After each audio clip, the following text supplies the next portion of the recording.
పాపల్లే నవ్వమ్మా తీయగా కొమ్మ ఒళ్ళో పున్నగ పువ్వలే నవ్వమ్మా హరి విల్లుగా నవ్వుతూ ఉంటే ఎండలో వెన్నెల కాయదా చిరు చల్లుగా నవ్వుతూ ఉంటే కొండైన వాగల్లే పొంగదా నూను మెత్తగా నవ్వుతూ ఉంటే ముల్లైన పువ్వలే తాకదా తొలి పొద్దుగా నవ్వుతూ ఉంటే రాయైన రత్నంగా మారదా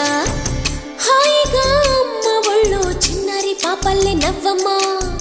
తీయగా కొమ్మ ఒళ్ళో పున్నగ పువ్వలే నవ్వమ్మా